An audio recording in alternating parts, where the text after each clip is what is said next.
Kunci seimbang dalam keuangan, belajar menabur. Nah, menabur adalah kunci menjaga hati agar kita itu nggak cinta uang.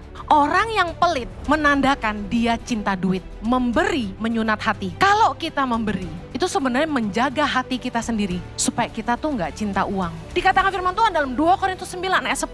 Ia yang menyediakan benih bagi penabur. Jadi saya mau kasih tahu gini. Kalau kita tuh bisa nabur, bukan karena kita, tapi Tuhan yang menyediakan benih untuk kita tabur. Kalau kamu nabur tuh jangan sombong. Kamu bisa nabur karena Tuhan yang menyediakan benih untuk ditabur. Jadi dalam hidup kita ini, dalam setiap berkat yang Tuhan titipkan di hidupmu, nggak semua itu boleh dimakan. Ada bagian yang memang harus ditabur.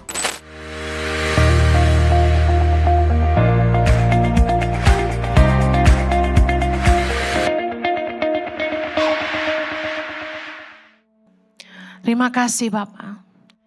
Bersyukur buat penyertaan-Mu, kuasa-Mu yang menyertai kami sepanjang minggu ini. Bapak, saat ini kami mau dengar firman-Mu, berbicaralah buat kami. Biar Roh Kudus sendiri yang mengajar kami. Tumpahkanlah isi hati-Mu. Ajari kami firman-Mu dengan bahasa yang mudah kami mengerti. Supaya kami bisa melakukan apa yang Tuhan mau. Dan hidup kami pun diberkati. Menyerahkan setiap menit-menit ke depan ke dalam pimpinan Roh Kudus. Kiranya Kau berkenan memampukan hamba-Mu. Karena sungguh tanpa Engkau hamba tidak mampu. Saya percaya kami akan diberkati. Yang siap diberkati Tuhan, sama-sama kita katakan. Amen. Silakan duduk kembali. Oke, hari ini saya akan sharing tentang seimbang dalam keuangan. Percayalah bahwa kalau hidup kita itu mau bahagia, kerja keras kita tuh harus seimbang dengan dua hal. Yang pertama, pengelolaan uang kita. Yang kedua, menikmati hidup kita. Saya ingin ulangi bagaimana prosentase dalam pengelolaan keuangan. Boleh ditampilkan di layar? Ingat, 10% itu harus ditabur kembali. Baik perpuluhan ya, kalau orang dunia bilang sedekah. Minimal harus ada yang ditabur kembali. 20% itu tabungan atau investasi. Kemudian 30% cicilan atau hutang. Kalau ada KPR, cicilan rumah, itu porsinya di 30% ini jangan lebih. 40% biaya hidup, uang sekolah anak, kebutuhan rumah tangga, tagihan transport, telepon, dan lain-lain. Nah, kunci seimbang dalam keuangan, itu yang pertama saya mau bahas, ada 3 poin. Yang pertama, itu kita harus belajar menabur. Katakan belajar menabur. Beberapa waktu belakangan ini, gereja-gereja tuh banyak timbul isu tentang pengajaran perpuluhan ya, buah sulung. Lalu banyak netizen itu yang kritik gereja-gereja yang mengajarkan tentang ini. Nah, Anda tahu kalau Anda dengerin khotbah saya tuh jarang ngomong soal duit. Kenapa? Karena saya menghindari bahas uang-uang. Tapi saya percaya saya harus ngajar jemaat nabur. Saya gak akan angkat dari Maliaki 3 karena Anda udah langsung semua gitu. Nah, menabur adalah kunci menjaga hati agar kita itu gak cinta uang.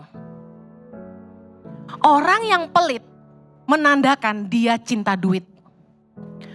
Katakan sama-sama saya, memberi menyunat hati. 3, 2, 1. Kalau kita memberi, itu sebenarnya menjaga hati kita sendiri. Supaya kita tuh gak cinta uang.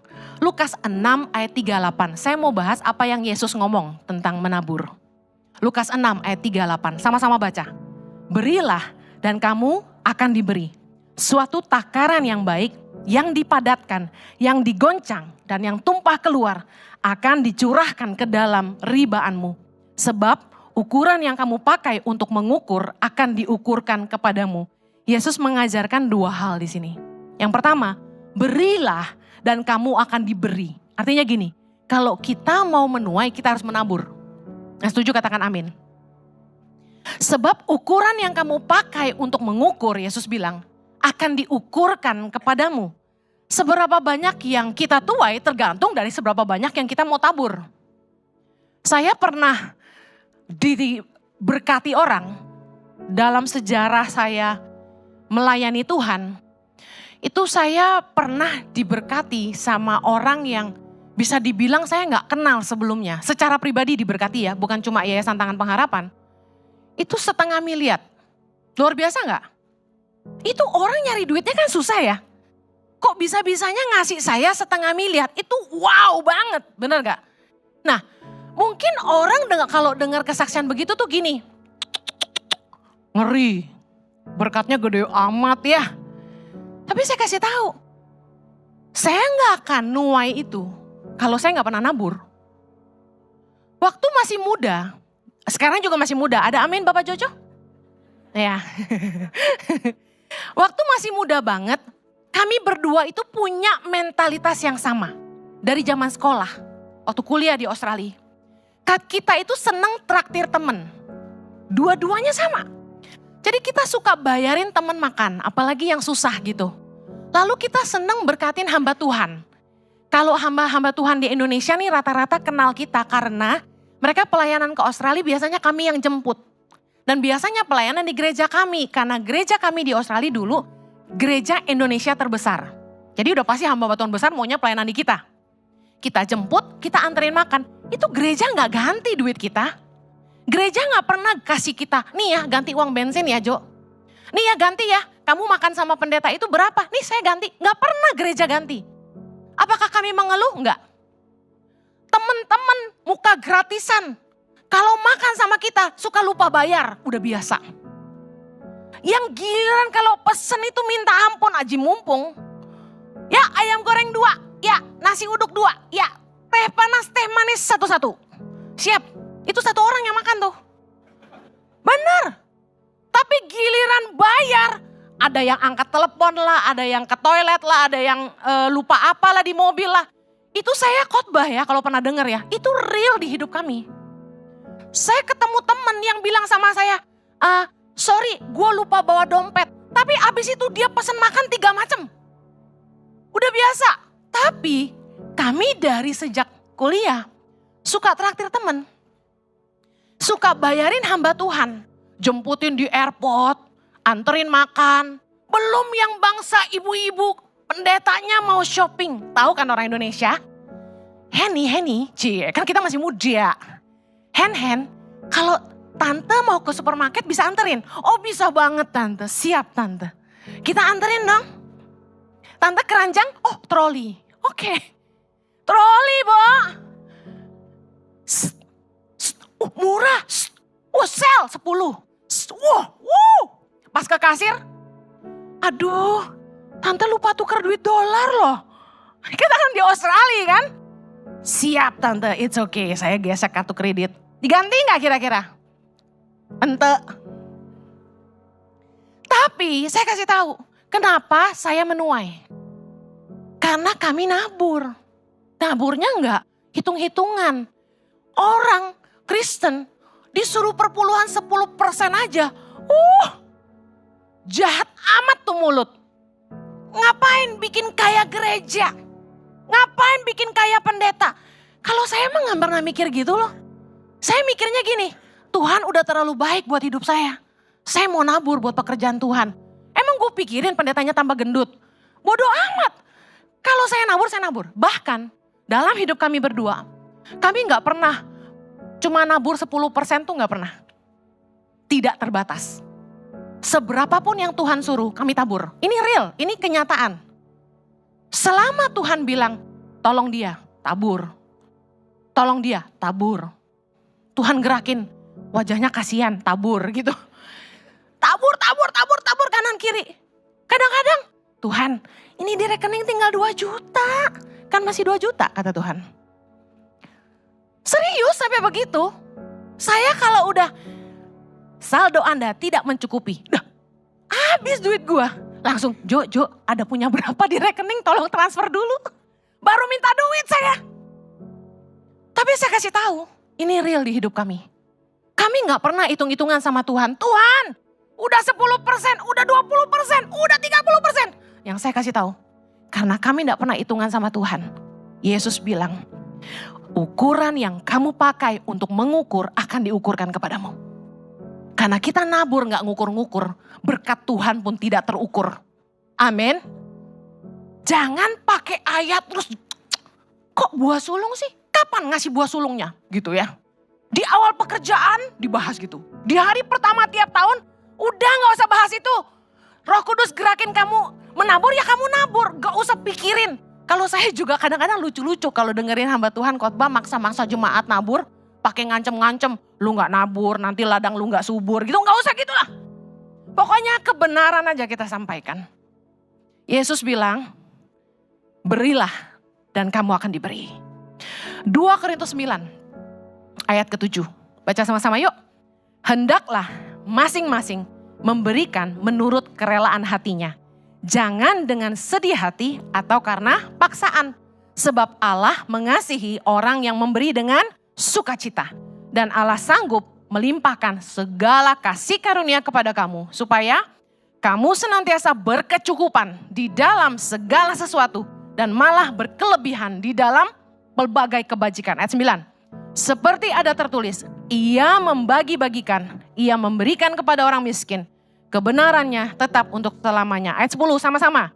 Ia yang menyediakan benih bagi penabur dan roti untuk dimakan. Ia juga yang akan menyediakan benih bagi kamu dan melipat gandakannya dan menumbuhkan buah-buah kebenaranmu. Saya mau bagikan prinsip dalam menabur. Yang pertama, kita harus mengerti memang ada bagian yang harus ditabur. Katakan amin. Dikatakan bahwa Tuhan menyediakan roti untuk dimakan dan benih untuk ditabur. Saya ulangi, ada roti yang untuk dimakan, yang memang bagian kita untuk kita nikmati, tapi ada benih yang harus ditabur. Dikatakan firman Tuhan dalam 2 Korintus 9 ayat 10, ia yang menyediakan benih bagi penabur. Jadi saya mau kasih tahu gini, kalau kita tuh bisa nabur bukan karena kita, tapi Tuhan yang menyediakan benih untuk kita tabur. Kalau kamu nabur tuh jangan sombong. Kamu bisa nabur karena Tuhan yang menyediakan benih untuk ditabur. Katakan amin. Jadi dalam hidup kita ini, dalam setiap berkat yang Tuhan titipkan di hidupmu, gak semua itu boleh dimakan. Ada bagian yang memang harus ditabur. Dan yang memberikan benih untuk ditabur itu Tuhan. Katakanlah saya kasih Tasya 10 tas. Lalu saya bilang gini sama Tasya, Tasya 9 buat kamu, 1 kasih orang. Lalu Tasya lihat, wah cap cip cup cap cop, bagus semua. 1 Tory Burch, 1 Calvin Klein, cus gitu ya. 1 Coach, kan kita mereknya yang sedang-sedang aja, jangan Chanel, Louis Vuitton gitu kan nggak make sense ya kan. 1 Esprit Guess gitu ya. Bagus semua nih gitu. Yang mana yang mau dikasih orang? Kadang-kadang manusia tuh serakah. Padahal saya kasih dia berapa? 10, enggak, 9. Cuma 1 yang harus dia tabur. Bukankah seperti itu sebenarnya perpuluhan? Tuhan kasih kita tuh 90%, Tuhan cuma mau nguji. 10% aja kamu tabur gak? Dan ingat yang ngasih 10 itu Tuhan. Ingat loh, jangan sombong kalau bisa nabur. Bukankah semua yang kita punya berasal dari Dia? Ulangan 8 ayat 17. Sama-sama?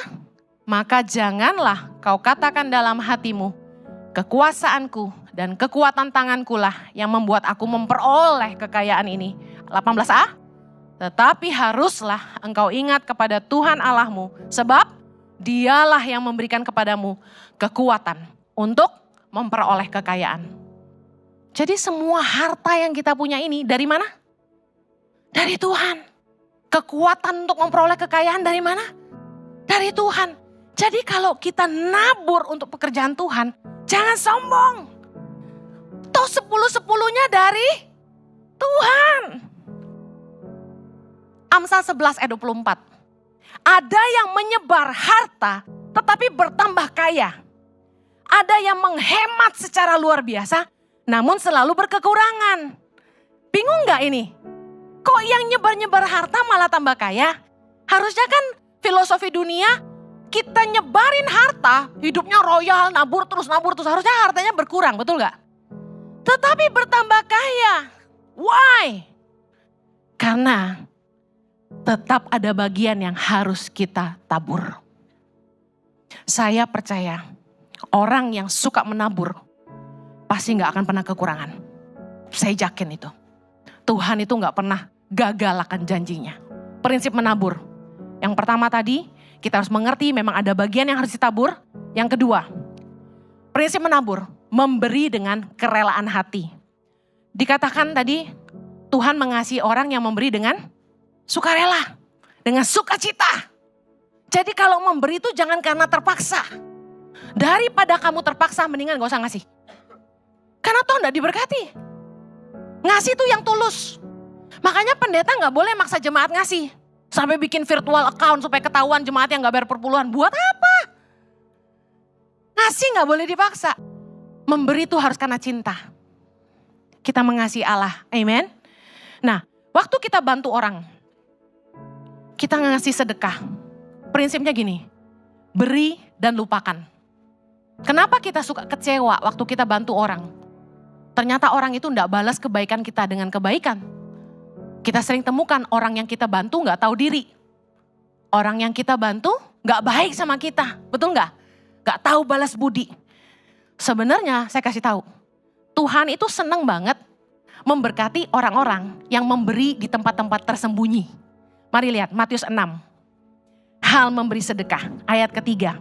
Sama-sama yuk.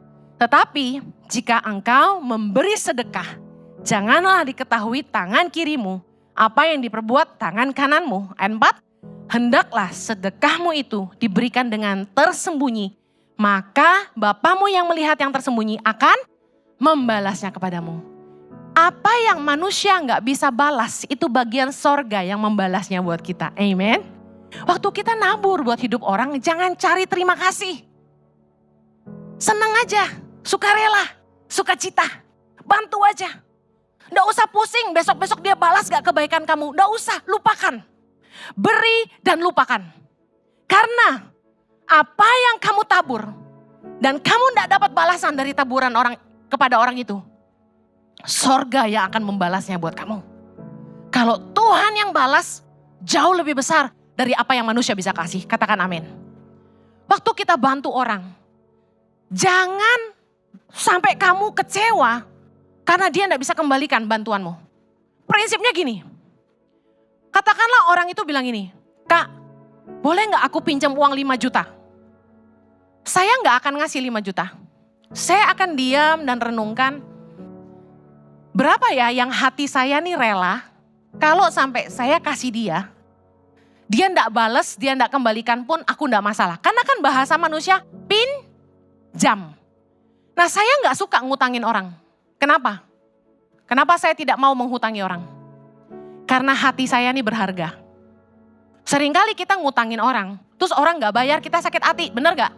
Kita ketemu dia tuh kita ngerasa gak enak. Kita lihat muka dia tuh kayak gini, ngutang gua gak bayar, lu gak tahu diri, lu gitu kan? Dalam hati kan gitu. Hati saya terlalu berharga untuk kecewa karena kebaikan yang saya tabur buat hidup orang lain. Lebih baik daripada kita ngutangin orang, bantu aja yang hati kita nih rela kalau sampai dia gak bisa balikin. Udah relain aja. Tapi sifatnya orang Indonesia paling pantang Anda bilang, nih gue kasih gak usah balik. Besok dia nongkrong depan pintu rumah. Serius. Orang Indonesia paling pantang dipinjemin duit. Terus kita bilang, udah gak apa-apa, saya berkati kamu. Orang Kristen kan gitu, muna kan? Habis itu kecewa gak? Muna. Lebih baik, saya ajarin ya, orang baik bukan orang bodoh. Waktu kamu nolong orang, kamu bilang gini, sorry, saya gak bisa pinjemin kamu 5 juta. Saya cuma bisa kasih kamu 2 juta, kembalikan kalau sudah bisa. Gitu pesannya, ada pesan sponsor. Kembalikan kalau kamu sudah bisa. Tetapi kamu tahu, hatimu damai, bahwa kalau dia tidak kembalikan pun, kamu rela. Yang mengerti katakan amin. Karena hati kita sangat berharga. Prinsip menabur yang terakhir, yang ketiga. Seberapa banyak benih yang harus ditabur, Bu Heni? Memberi harus seimbang dengan kemampuan dan kebutuhan. Jangan sampai anak istri tidak dicukupi, Anda nabur sana sini. So jadi pahlawan kesiangan. Sama anak istri pelit, sama temen royal sekali. Satu kali ada orang DM saya di IG panjang. Dari Sumatera Utara.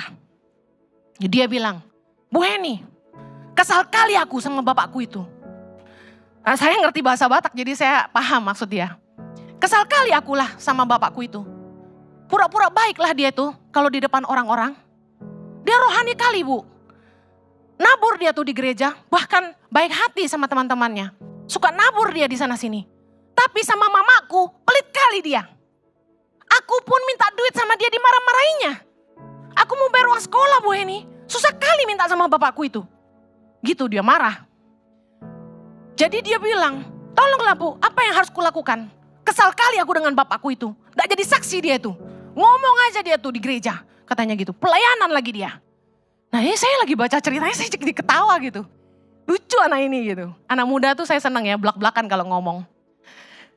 Seringkali kita itu nabur. Hati kita tuh gak tulus. Kita tuh nolong orang, kita tuh nabur supaya kelihatan baik. Supaya kita dipuji orang. Matius 6 ayat 2, Yesus bilang gini. Jadi apabila engkau memberi sedekah, janganlah engkau mencanangkan hal itu seperti yang dilakukan orang munafik di rumah-rumah ibadat. Nah loh, dan di lorong-lorong supaya mereka dipuji orang. Aku berkata kepadamu, sesungguhnya mereka sudah mendapat upahnya. Jangan suka cari muka. Anda kalau berbuat baik, nolong orang, kasih sedekah, itu jangan pamer. Nang, 100.000 nang, buat kamu nang. 100.000 nang, gitu ya. Sayang duit saya habis tadi buat beliin orang kopi. Oh enggak, itu ilustrasi yang lucu ya. 100.000 buat kamu nang.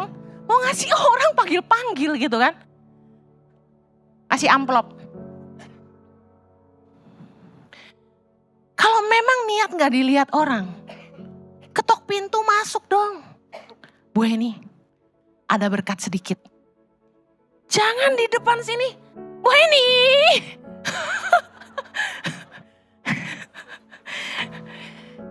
Ketika kita memberi, tangan kanan memberi, tangan kiri gak perlu tahu. Bicara apa? Belajar tulus nolong orang. Justru yang tulus, yang diberkati Tuhan. Yang orang gak terima kasih sama kamu, upahnya dari Tuhan. Tapi kalau kamu cuma cari pujian, firman Tuhan berkata, Yesus bilang, sesungguhnya mereka sudah mendapat upahnya. Rugi gak? Jadi jangan suka cari muka. Jangan demi kelihatan baik kita nolong orang.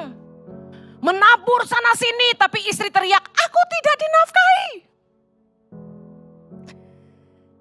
Lagi, jangan jadi orang baik yang bodoh. Kenapa orang baik bodoh? Jangan berhutang untuk nolong orang. Kok mau nabur ngutang? Ada yang gitu. Temennya susah. Dia gak punya uang. Dia ngutang sama temen. Ini terjadi di ICI. Ngutang sama temennya untuk nolong orang. Akhirnya merusak hubungan. Karena temennya gak bayar dia gak bisa bayar temennya. Hubungan rusak, nama tercemar. Diomongin kemana-mana, emang enak. Jangan berhutang untuk nolong orang. Kalau Anda sendiri gak cukup, kenapa harus bantu orang? Selamatkan dulu keluargamu. Tuhan gak akan marah kok kalau begitu.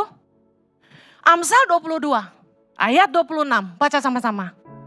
Jangan engkau termasuk orang yang membuat persetujuan dan yang menjadi penanggung hutang. Mengapa orang akan mengambil tempat tidurmu dari bawahmu bila engkau tidak mempunyai apa-apa untuk membayar kembali? Ini kebaikan yang disertai dengan kebodohan. Masa nolong orang kita mesti ngutang? Tadi firman Tuhan mengajarkan, Tuhan yang menyediakan benih bagi para penabur. Jadi kalau kita bisa nabur, benihnya dari siapa? Dari Tuhan, gak usah ngutang. Amin. Yang kedua, kunci keseimbangan dalam keuangan. Yang tadi belajar menabur. Yang kedua, belajar mengelola. Katakan sama-sama, belajar mengelola. Nah, poin mengelola yang pertama adalah gini. Anda harus punya penghasilan pasti. Saya heran, banyak orang tuh yang suka kerjanya freelance. Padahal kita penting punya penghasilan pasti. Freelance tuh gak pasti, freelance tuh bonus. Anda mau bisnis online, kalau penghasilannya belum ada, Anda perlu kerja ikut orang. Kerja, ada gaji bulanan, pakai waktu freemu, bangun bisnis online. Sampai bisnis onlinemu berkembang, hasilnya jauh berkali lipat dibandingin gajimu, berhenti kerja. Bisa ngerti maksud saya? Tapi orang berani nekat-nekat, gak usah kerja freelance aja. Kalau nikah gak bisa makan cinta, Bo. Anak istri perlu dinafkahi, tagihan listrik harus dibayar, hutang harus dibayar. Prinsip mengelola, kita harus punya penghasilan pasti. Kalau gak punya, apa yang mau dikelola? Betul gak? Saya sering mau bantu anak-anak muda. Saya bilang sini, saya bantu sambil kertas, sambil pulpen, sebutkan income-mu. Jualan apa, tiap bulan berapa? Kerja, gaji berapa? Aduh Kak, gak pasti. Loh, gimana sih? Jadi saya sama suami tuh ngambil waktu. Bener-bener seminggu, itu kita punya jadwal dating dengan leader-leader ICI. Yang kita tanya segala aspek kehidupan sampai urusan keuangan. Kita mau pastiin leader kita gak punya utang. Kita mau pastiin pernikahan leader kita baik-baik. Hidup mereka baik-baik dan mereka gak kekurangan. Apa yang kita bisa bantu, kita bantu. Nah saya tanya, kira-kira kamu pengen beli rumah, kamu punya penghasilan berapa? Saya mau bantu dia ngitung kemampuan dia mencicil setiap bulan. Rata-rata ada yang ditanya, gak pasti Kak, gak bisa gitu. Apa yang mau dikelola? Amsal 31 ayat 10, ini perempuan-perempuan dengar. Suami-suami pasti bahagia hari ini.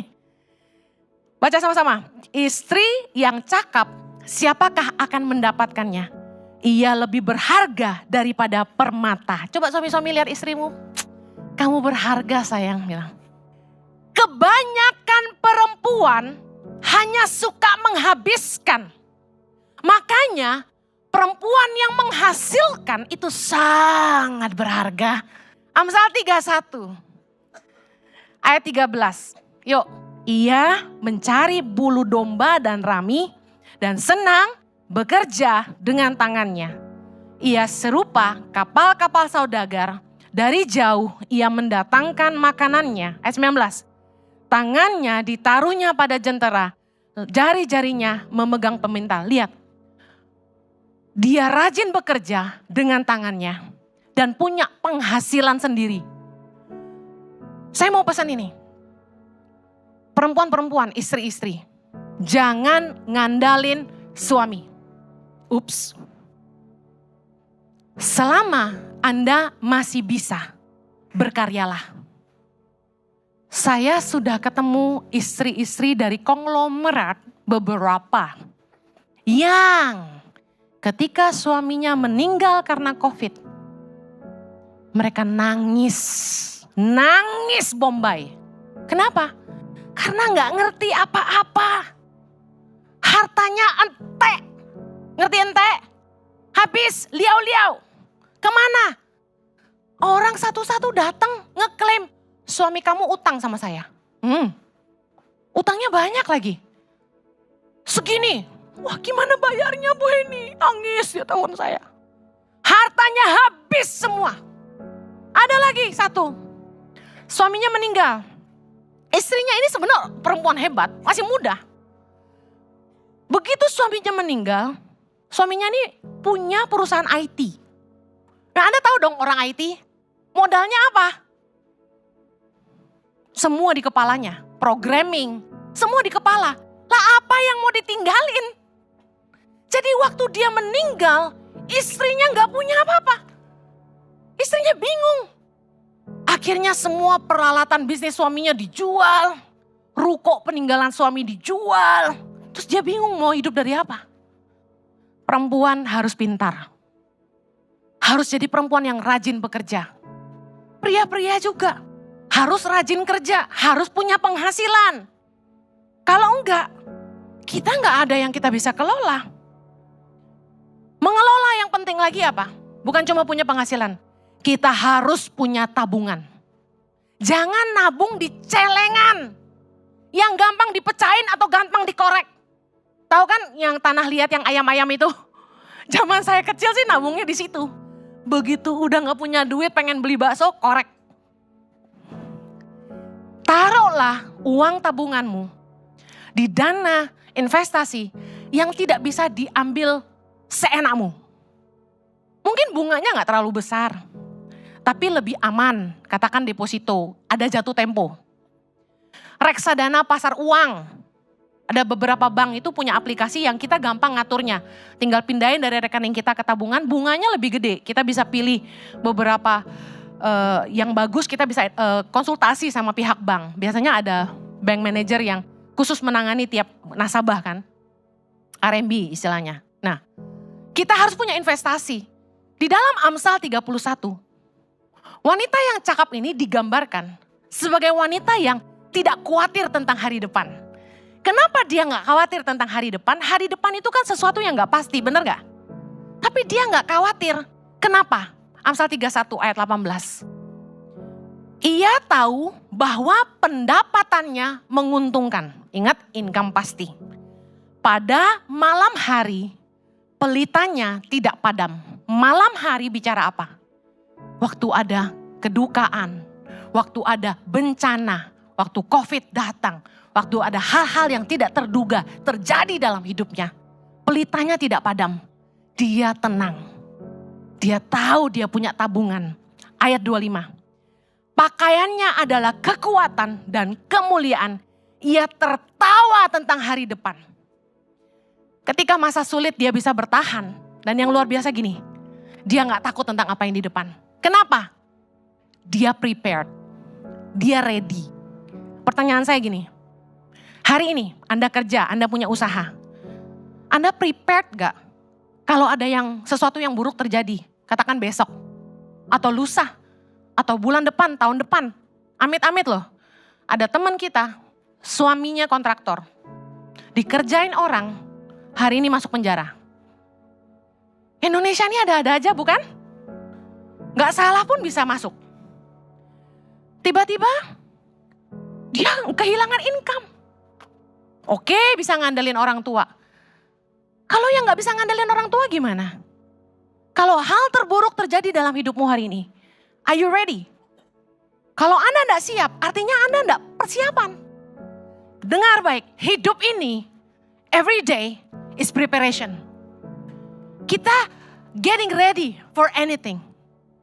Getting ready di promosi, amin. Sebenarnya, kenapa kita harus belajar setia dalam perkara kecil adalah ini. Ketika kamu punya habit yang baik, itu gak dimulai dari perkara besar. Habit yang baik itu timbul dari bagaimana kamu mengatasi hal-hal kecil dalam hidupmu. Integritas itu bukan dalam hal besar. Integritas itu dimulai dari hal-hal kecil. Hidup ini kayak latihan gitu loh. Tiap hari itu exercise. Ketika kamu mulai bangun hidupmu di atas integritas, kamu masuk kamar mandi, kamu tidak buang sampah ke kloset, kamu buang sampah pada tempatnya, kamu pastikan toilet itu bersih untuk orang lain pakai, itu integritas. Kamu pastikan waktu kamu nginep di rumah orang, kamu tahu diri, kamu beresin kamarnya, gak ninggalin sampah, kamu beresin, iket-iketin. Waktu saya nginep di rumah orang, spraynya saya bantu copotin, saya lipet-lipetin, bantalnya saya tepok-tepok, saya susun lagi, tong sampahnya saya ikat, saya bantu buangkan di pembuangan tong sampah di luar. Saya pungut tuh rambut-rambut yang jatuh. Hal terkecil deh, Anda mandi, yang perempuan-perempuan. Rambutnya copot semua kan tuh kalau keramas kan? Anda pungut gak rambut-rambut di lubang air itu? Atau Anda biarkan? Belajar berintegritas, belajar peduli orang lain. dimulai dari hal kecil. Setiap kali saya keramas, saya selalu angkat rambut-rambut saya yang numpuk di atas pembuangan air. Saya angkat, saya buang ke tong sampah. Karena apa? Karena kalau enggak, lubang air itu mampet. Seringkali kan orang gini, bukan rumah gua. Saya kasih tahu, firman Tuhan berkata, barang siapa setia dalam perkara kecil, Tuhan akan percayakan perkara besar. Bagaimana Tuhan mau memberkati kamu dengan harta milikmu sendiri, kalau kamu gak bisa setia dengan harta orang lain? Firman Tuhan jelas, kalau kamu pengen diberkati, Tuhan akan lihat bagaimana kamu mengelola harta orang lain. Kamu kerja ikut orang, kamu dipercaya sama investor. Kamu pakai uang investasi itu untuk hidupmu foya-foya, atau kamu kelola uang investor dengan baik supaya investor gak dirugikan. Semua dimulai dari hal-hal kecil. Orang yang setia perkara kecil, ketika datang kesempatan yang besar, dia yang nomor satu akan dipromosikan Tuhan. Karena dia ready. Anda pengen dipromosi, Anda harus belajar, Anda harus bersiap-siap. Jangan sampai ketika Tuhan angkat kamu omong kosong gitu loh. Kan ada orang yang cuma pintar ngomong doang kan? Kerja gak becus. Mari, always be prepared. Dalam keuangan, jangan boros. Amsal 31 ayat 11 bilang, hati suaminya percaya kepadanya, suaminya tidak akan kekurangan keuntungan. Saya mau tanya istri-istri, suamimu percaya gak sama kamu? Banyak istri-istri ngeluh, Bu Heni, saya gak tahu apa-apa soal keuangan. Suami saya yang pegang, dia cuma kasih saya uang sayur. Saya selalu bertanya gini, apakah kamu pandai mengelola? Kalau kamu pandai mengelola keuangan, suamimu pasti percaya sama kamu. Itu aja kuncinya. Kenapa suami saya tiap kali dapat uang selalu kasih ke saya? Bukan karena saya istri penindas. Karena pada dasarnya, dia cuma nitip ke saya. Cashnya doang ditransfer cengeng. Tapi begitu tagihan kartu kreditnya datang, saya yang bayar. Jadi kadang-kadang saya merenung. Saya gak pernah dikasih duit ini mah. Cuma dititipin doang. Tapi saya bersyukur. Suami saya percaya sama saya. Makanya dia titip ke saya. Amen. Amsal 31. Ini penting. Saya mau bacain. Ayat 16. Ia membeli sebuah ladang yang diingininya. Dan dari hasil tangannya, kebun anggur ditanaminya. Ia mengikat pinggangnya dengan kekuatan. Ia menguatkan lengannya. Lihat. Perempuan ini, dia bijak menginvestasikan uangnya untuk sesuatu yang menghasilkan. Kalau Anda mau bijak dalam mengelola, investasikan uangmu itu untuk sesuatu yang menghasilkan, bukan untuk dihabis-habiskan. Jangan menghabiskan uang untuk hal-hal yang gak berguna, untuk hal-hal yang hanya untuk kemewahan, untuk gengsi. Saya kasih tahu, buat apa kamu pakai tas Louis Vuitton, dompet Chanel, kalau dalamnya kosong? Buat apa kamu pakai sepatu Belly, jam Rolex, tapi rekeningmu 100.000 rupiah? Kartu kredit banyak, tapi udah full limit semua. Amsal 28 ayat 19 ini bagus. Baca sama-sama. Siapa mengerjakan tanahnya akan kenyang dengan makanan. Tetapi siapa mengejar barang yang sia-sia akan kenyang dengan kemiskinan. Udah, hidup ini jangan dipimpin sama brand dunia. Jangan kebanyakan gaya. Nanti kamu susah. Firman Tuhan mengajarkan, daripada kita gaya tapi kere, mendingan udah cuci mata aja. Pengkhotbah 6 ayat 9. Lebih baik melihat saja daripada menuruti nafsu. Ini pun kesia-siaan dan usaha menjaring angin. Keren ya firman Tuhannya, lengkap. Anda cukup berandai-andai. Gandeng istrimu, jangan dilepaskan. Ajak ke Plaza Indonesia. Lihat Hermes. Sayang, ini terlalu murah buat kita. Suatu hari nanti, aku berjanji, jangankan Hermes, surga pun kubeli untuk kau. Pegang tangan istrimu, jangan lepaskan. Jalan lagi. Sayang, Louis Vuitton kelihatan membosankan. Kita lihat yang lain aja ya. Jalan, mango. Nah sayang, ini kelihatannya bagus. Apalagi diskon 50%. Kita kesini ya sayang. Kita akan diberkati Tuhan kalau kita punya penghasilan. Gak mungkin Tuhan menghujani ladangmu kalau kamu gak tanami apa-apa. Tapi hasil dari ladangmu kalau kamu mau diberkati. Pertama, ngerti harus ada bagian yang ditabur. Yang kedua, kelola dengan baik. Always prepare for the worst. Punya tabungan untuk hari depan. Jangan nyicil yang kelebihan kemampuan. Kalau tiap bulan kamu tuh kayak uangmu selalu kurang, belum gajian lagi, uangmu udah habis. Ini saran saya, kayaknya gayamu kebanyakan. Kalau Anda cinta Tuhan, uang yang datang pada hidup Anda. Amen. Mari kita berdoa. Bapa di sorga, berkati anak-anakmu Tuhan. Urapi tangan mereka. Urapi apapun yang mereka kerjakan dengan kedua tangan mereka. Sehingga mereka selalu berhasil. Dan kemana saja mereka pergi, Tuhan buat mereka beruntung.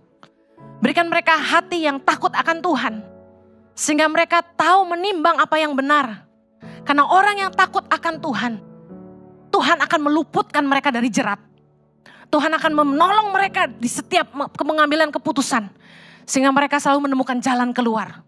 Dalam setiap kesulitan mereka, hamba-Mu percaya, orang benar tidak pernah ditinggalkan. Dan anak cucunya tidak pernah meminta-minta roti. Tuhan pasti memberkati. Kenyangkan mereka dengan kebaikan, agar mereka boleh mempermuliakan Tuhan. Di dalam nama Yesus kami berdoa. Amen.